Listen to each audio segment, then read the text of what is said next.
studio manager for Matt Mullican. I guess that means I'm kind of like the closest person to Matt in terms of, you know, his studio at least. So, I mean, I've worked for him for almost 5 years, maybe a little more. And originally starting out, I just would come in and, I don't know, I worked on a lot of public commissions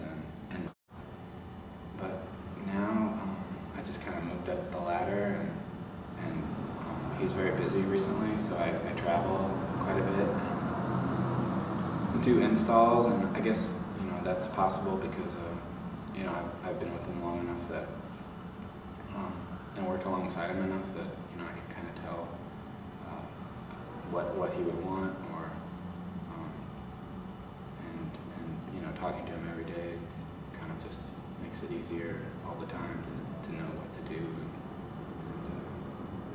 I don't know. He's for the most part, we've had a few installs that have gone really well, and other things that have gone well. So you kind of like gain trust for different skills that you might have. And but generally I just come in every day, and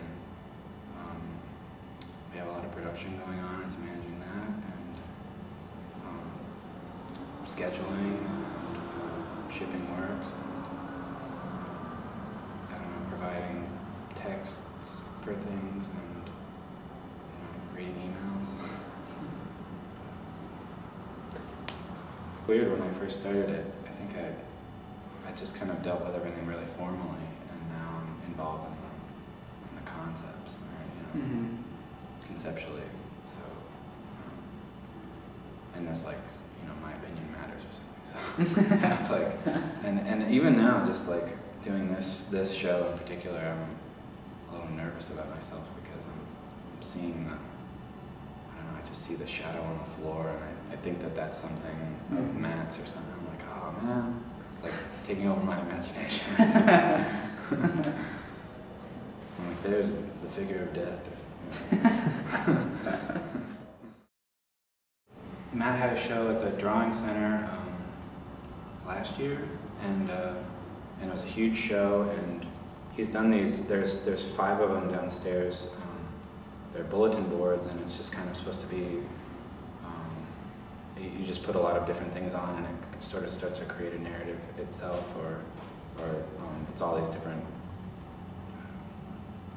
I don't know, undercurrents of his work, or different elements from totally different time periods, and personal photos, and things that relate and things that don't exactly relate.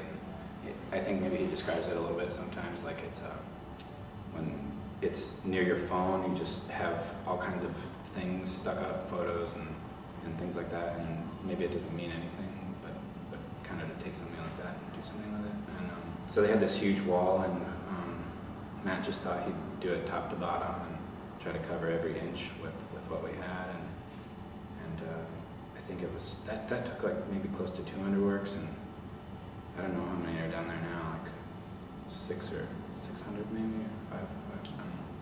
But it was just kind of to create, it's a little more organized than the boards.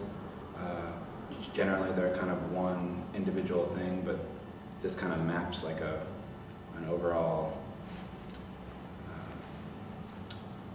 I don't know, it starts with these kind of charts that say something about, like, I don't know, how life and death works, and where you go, and how, I don't know, angels and devils pull your soul apart, and, you know, and then there's, I don't know, it's like a lot of death pictures and imagination pictures, and I don't know. Okay. So we're just trying to keep it, having this like a nice structure, and we're using like conceptual currents to make the composition, and maybe that's a little more organized than it is on the bulletin boards a lot. But it starts with the charts, and then like beneath them a lot, it's almost just like outtakes of just whatever's happening within those larger charts. It's just like smaller pieces of it, and beneath there's earth things, and I guess that kind of symbolizes like points at the bottom of his charts as like elemental